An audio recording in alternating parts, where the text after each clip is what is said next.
राष्ट्र संघ यूएन की असेंबली में फिलिस्तीन को परमानेंट मेंबर बनाने का प्रस्ताव पास होने से इजरायल राजदूत गिलाद एर्दना भटक गए। उन्होंने अपनी स्पीच के दौरान यूएन चार्टर को फाड़ दिया और उन्होंने कहा कि वो चार्टर को फाड़कर संयुक्त राष्ट्र को आईना दिखा रहे हैं।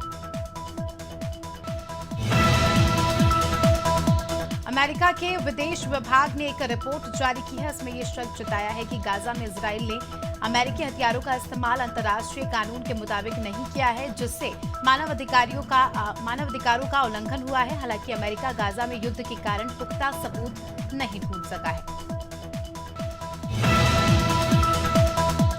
अमेरिकी पुलिसकर्मी ने फ्लोरिडा में एयरफोर्स के अश्वेत सैनिक रॉजर फोर्टसन को गोली मार दी।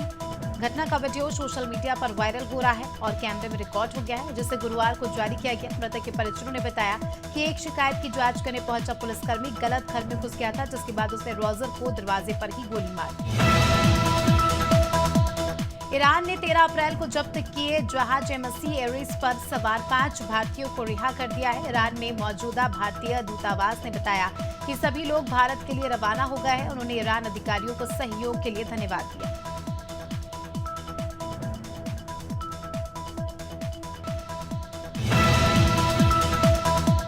जंग के बीच रूस ने यूक्रेन के खार्किव में लड़ाई तेज कर दी है। जानकारी के अनुसार रूस की सेना खार्किव में 1 किलोमीटर तक अंदर घुस गई है। यूक्रेन के राष्ट्रपति वोलोदिमीर ज़ेलेंस्की ने खुद इस बात की पुष्टि की है।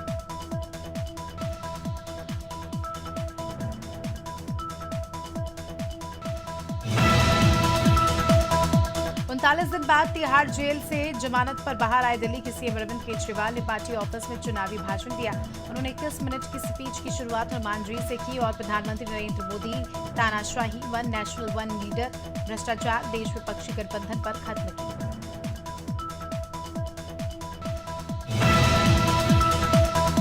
कर्नाटक सेक्स स्कैंडल मामले में पुलिस ने भाजपा नेता और एडवोकेट देवराजे गौड़ा को गिरफ्तार कर लिया है। गौड़ा पर सेक्स स्कैंडल में आरोपी प्रज्वल और पीड़ित महिलाओं की वीडियो लीक करने का आरोप है।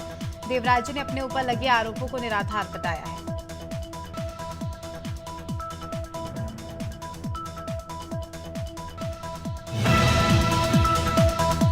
अमेठी में लगातार कांग्रेस की मुश्किलें बढ़ रही है। समाजवादी पार्टी के विधायकों की सांसद स्मृति ईरानी के पक्ष में प्रचार प्रसार करने से कांग्रेस को बड़ा झटका लगा है और नुकसान पहुंचा है। सपा विधायक महाराजी प्रजापति के बेटे और बेटी ने जनता से स्मृति ईरानी को भारी मतों से जिताने की अपील की है।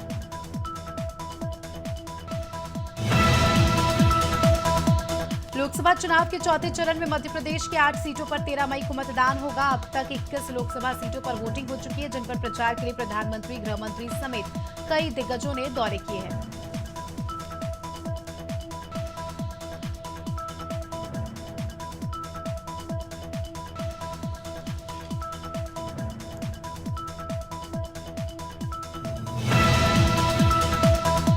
सूरत से कांग्रेस प्रत्याशी रहे नीलेश कुंभानी 20 दिन बाद सामने आए। कुंभानी ने कहा कि कांग्रेस नेता मुझ पर विश्वासघात का आरोप लगा रहे हैं। हालांकि विश्वासघात मैंने नहीं किया है। कांग्रेस ने 2017 के विधानसभा चुनाव में मेरे साथ किया था।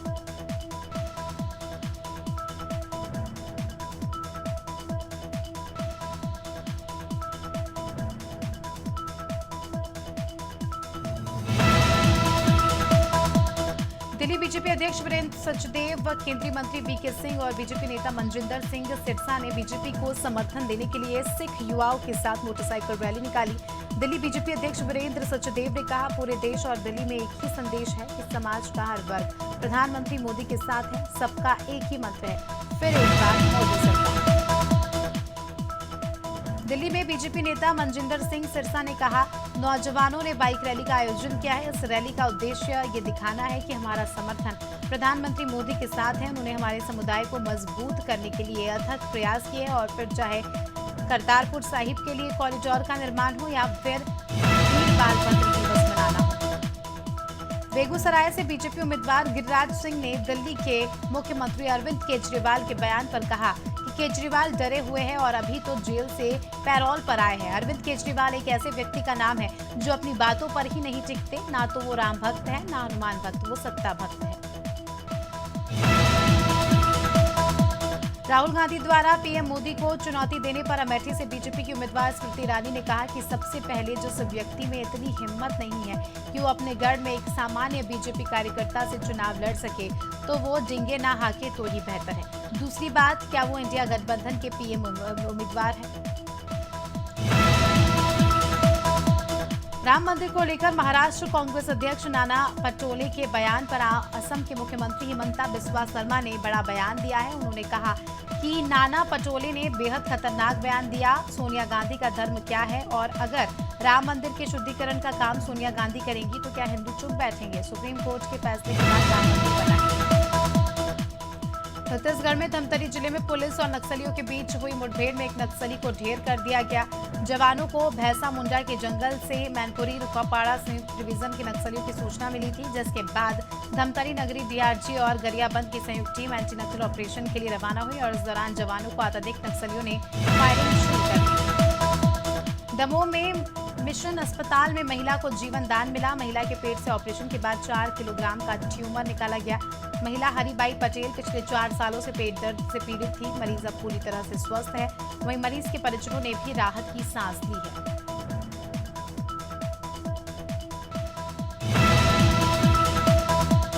भोपाल के जिंसी इलाके में 7 साल के मासूम पर आवारा कुत्तों ने हमला कर दिया, जिससे बच्चा बुरी तरह घायल हो गया।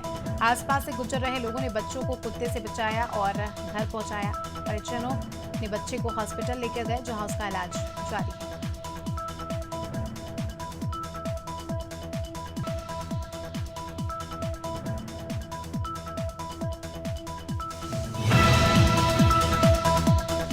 रायसेन में तेज रफ्तार डंपर ने कार को जोरदार टक्कर मार दी। हादसे में बीजेपी के पूर्व जिला अध्यक्ष डॉक्टर जयप्रकाश किरार की मौके पर ही मौत हो गई। आपको बता दें, डॉक्टर किरार मध्य प्रदेश कार्य समिति के सदस्य थे। जयप्रकाश किरार महाकाल के दर्शन कर लौट रहे थे और इसी दौरान खनपुर गांव के पास हादसा हो गया।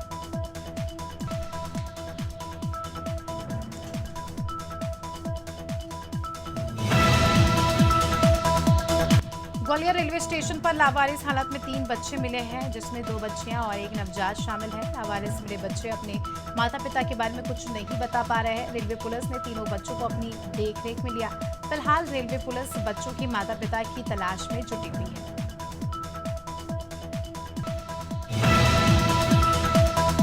बलिया में पूर्व छात्र संघ के अध्यक्ष पर फायरिंग का मामला सामने आया है। घायल सिप्रांत सिंह को गंभीर हालात में वाराणसी रेफर किया गया। आपको बता दें, सुखपुरा थाना क्षेत्र में 1 साल पहले छात्र की हत्या हुई थी, जिसमें सिप्रांत सिंह को मुख्य आरोपी बनाया गया था और इसी का बदला लेने के लिए सिप्रांत सिंह ने गोली मारी।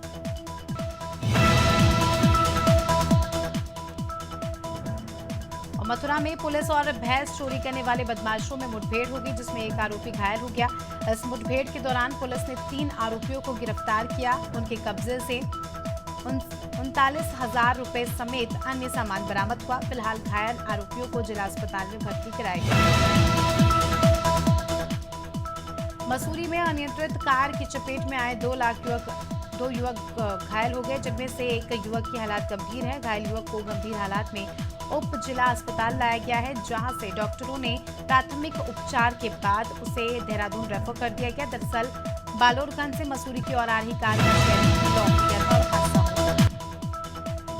अनूपपुर में जिला बदर आदेश का उल्लंघन करने पर पुलिस ने कार्रवाई की। जिला बदर चल रहे आरोपी लवकुश शुक्ला बिजूरी नगर में घूमते पाए गए, जिसकी सूचना पर पुलिस ने घेराबंदी कर आरोपी को गिरफ्तार कर लिया और आरोपी पर चोरी, लूट, आर्म्स एक्ट, मारपीट, गाली गलौज समेत 29 आपराधिक मामले दर्ज हैं। विश्व प्रसिद्ध 4 धाम यात्रा शुरू हो गई है। विश्व प्रसिद्ध भगवान बद्रीनाथ धाम के कपाट आज सुबह 6 बजे खोले गए। इस दौरान हजारों श्रद्धालु भक्ति में लीन दिखाई दिए। बद्रीनाथ कपाट खोलने के अवसर पर पहले दिन विशेष पूजा अर्चना की गई। सीएम धामी ने समस्त श्रद्धालुओं को बधाई दी है और इसी के साथ ही ग्रीष्म काल के लिए बद्रीनाथ के दर्शन शुरू हो गए। कोरबा कलेक्टर अजीत वसंत और एसपी ने जेल का औचक निरीक्षण किया। इस दौरान कलेक्टर ने कैदियों को मिलने वाली सुविधाओं और व्यवस्थाओं का जायजा लिया। इसके अलावा उन्होंने जेल में मौजूद कई पंजियों और सुरक्षा के लिए लगे सीसीटीवी सिस्टम, कंट्रोल रूम की भी जांच की। वहीं कलेक्टर ने जेल में महिला बंदियों से मुलाकात की। बीजापुर जिले में सुरक्षा बलों को बड़ी सफलता मिली है। पीड़िया के जंगलों में 12 घंटे चली मुठभेड़ में सुरक्षा बल के जवानों ने 12 नक्सलियों को मार गिराया। मुठभेड़ में घायल 3 नक्सलियों को हिरासत में लिया गया है। पुलिस नक्सली फायरिंग में एक ग्रामीण भी घायल हुआ है।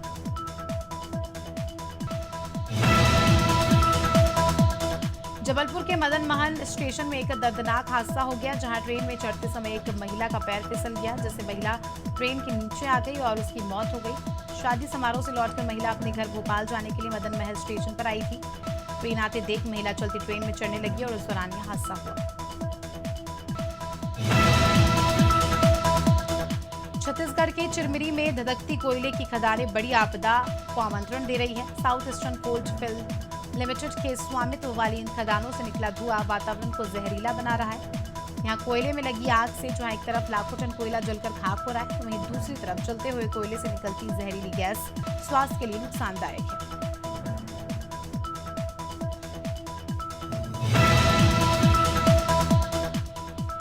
भोपाल की 17 साल की नाबालिग रेप पीड़िता के मामले में मध्य प्रदेश हाईकोर्ट ने महत्वपूर्ण फैसला सुनाया है। हाईकोर्ट की डबल बेंच ने रेप पीड़िता को गर्भपात की अनुमति दे दी है। दुष्कर्म पीड़िता को 28 सप्ताह से अधिक का गर्भ है। चीफ जस्टिस की अगुवाई वाली डबल बेंच ने आदेश में लिखा है कि लड़की खुद इस बच्चे को जन्म नहीं देना चाहती, ऐसी स्थिति में उसे गर्भपात की अनुमति दी जा सकती है।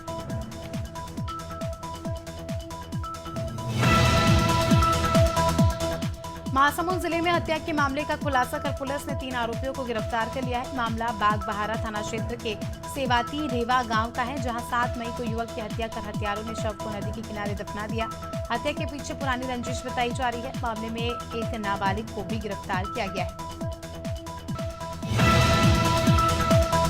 सोनभद्र के गुलाल झरिया गांव में एक हिरण को आवारा कुत्ते ने मौत के घाट उतार दिया। बताया जा रहा है कि हिरण पानी की तलाश में बस्ती की ओर आया था, जहां मौजूद आवारा कुत्तों ने उस पर हमला कर दिया। इसके बाद वन विभाग को इसकी सूचना दी गई, जिसके बाद वन कर्मियों ने हिरण को कब्जे में लेकर आगे की कार्रवाई शुरू की।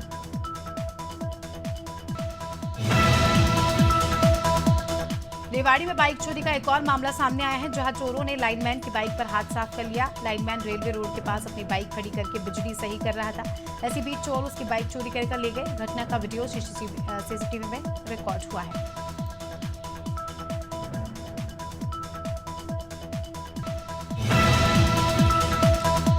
जबलपुर में पुलिस ने 17 साल की नाबालिग की हत्या का खुलासा करते हुए आरोपी फूफा को गिरफ्तार किया है। पुलिस ने बताया कि नाबालिग शादी समारोह में गई थी, जहां उसकी दादी ने उसे बारात के लिए साड़ी लाने की बात कही। इस बीच फूफा विक्रम नाबालिग को अपने साथ ले गया और रास्ते में ही आरोपी ने उसकी पत्थर मार कर हत्या कर दी। बलरामपुर में पुलिस ने युवती की हत्या का खुलासा करते हुए महिला आरोपी को गिरफ्तार किया है। पुलिस के मुताबिक महिला और युवक में अवैध संबंध थे और किसी बात को लेकर दोनों के बीच विवाद हुआ, जिसके बाद नशे में धुत महिला ने डंडे से पीट कर युवक की हत्या कर दी।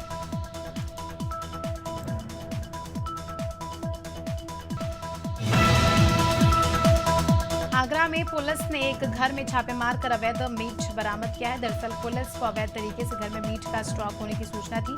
इसके बाद पुलिस ने मौके पर पहुंचकर घर की तलाशी ली, जहां पुलिस को घर में डीप फ्रीजर में और आंगन में मीट रखा मिला। फिलहाल पुलिस ने 2 लोगों को हिरासत में लिया है।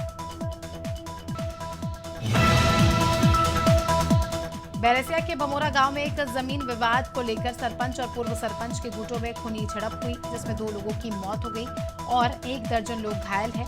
बताया जा रहा है कि वर्तमान सरपंच के परिवार और पूर्व सरपंच के परिवार के बीच सरकारी जमीन पर कब्जा करने को लेकर विवाद चल रहा था। मसूरी में पर्यटन सीजन शुरू होते ही जाम की समस्या बढ़ गई है। मसूरी में कई किलोमीटर लंबा जाम लगने से पर्यटक परेशान हैं। कोतवाल अरविंद चौधरी का कहना है कि मसूरी गांधी चौक से कंपीट जाने वाला रास्ता काफी सकरा है और इन दिनों रास्ते पर टाइल लगाने का कार्य चल रहा है।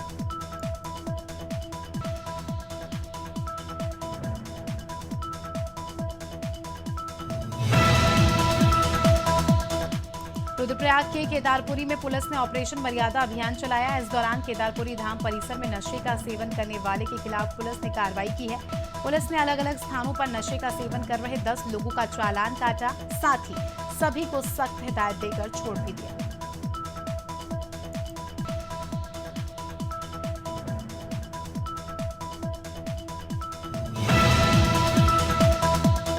चंपावत चंपावत जिले में रीठा साहिब का 3 दिवसीय जोड़ मेले 21 मई से शुरू होगा। मेले को लेकर जिलाधिकारी नवनीत पांडे ने गुरुद्वारा प्रबंधन समिति के साथ तैयारियों का जायजा लिया। साथ ही अधिकारियों को 1 सप्ताह के अंदर काम करने के निर्देश दिए। इस दौरान मेले में आने वाले वाहनों को टनकपुर में रात 8 बजे और शाम 7:30 के बाद प्रवेश नहीं दिया गया। इस साल अब तक सोने के दाम 9,656 रुपए बढ़ चुके हैं। India Boolean and jewellers association IBJ के अनुसार 10 ग्राम 24 कैरेट सोने की कीमत 1,384 से बढ़कर 73,008 रुपए हो गई है। वहीं 1 किलो चांदी की कीमत भी बढ़ गई है। ऑटोमोबाइल कंपनी टाटा मोटर्स का वित्त वर्ष 2024 में मुनाफा 1,000% से ज्यादा बढ़कर 31,807 करोड़ हो गया है। बता दें पिछले साल 2023 में मुनाफा 2,679 करोड़ रुपए था। टाटा मोटर्स ने चौथी तिमाही और सालाना नतीजे जारी किए हैं। इंश्योरेंस सेक्टर रेगुलेटर इराडा ने कर्ज में डूबी रिलायंस कैपिटल के अधिग्रहण के लिए हिंदुजा ग्रुप को मंजूरी दे दी है। हिंदुजा ग्रुप की Indians international holding limited Reliance capital का अधिग्रहण करेगी और इस डील को 27 मई तक पूरा किया जाएगा। पिछले साल जुलाई में IIHL ने अनिल अंबानी के रिलायंस कैपिटल के अधिग्रहण के लिए 9,860 करोड़ रुपए की बात कही थी। पिछले कारोबारी हफ्ते में HDFC बैंक का मार्केट कैप 60,678 करोड़ रुपए गिरा है। इस दौरान शेयर बाजार में लिस्टेड देश की टॉप 10 कंपनीज में से 6 की मार्केट वैल्यूएशन में कंबाइंड रूप से 1.5 लाख करोड़ रुपए से ज्यादा की कमी देखी गई है।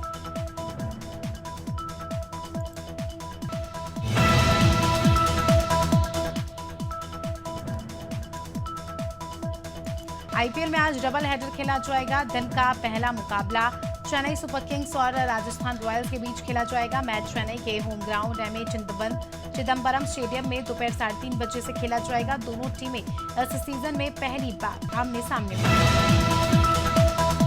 IPL 2024 में आज एक दिन में 2 मैच खेले जाएंगे। दिन का दूसरा मैच रॉयल चैलेंजर्स बैंगलोर और दिल्ली कैपिटल्स के बीच खेला जाएगा। मैच बैंगलोर के एम चिन्नास्वामी स्टेडियम में शाम 7:30 बजे खेला जाएगा। दोनों टीमें इस सीजन में पहली बार आमने सामने हैं।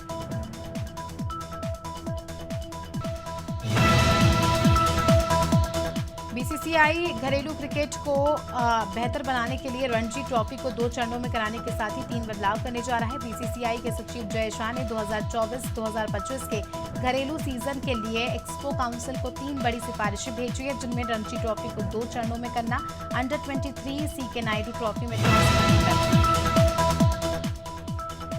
अमन सहरावत ने कुश्ती में भारत के लिए 6ठा ओलंपिक कोटा हासिल कर लिया है। उन्होंने इस्तांबुल में चल रहे वर्ल्ड ओलंपिक क्वालिफायर्स में मेंस के लिए पहला पेरिस ओलंपिक कोटा हासिल किया है।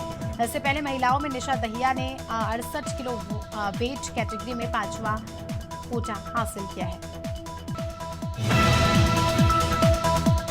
Big boss 16 fame Abdu Rodrick ने एंगेजमेंट कर ली है। अब्दू ने शुक्रवार रात सोशल मीडिया पर 2 पोस्ट शेयर करते हुए इस बारे में अनाउंसमेंट की। उन्होंने मंगेतर अमीरा के साथ फोटो शेयर करते हुए अपनी बात की। अब्दू ने बताया कि वो 7 जुलाई को शादी करेंगे।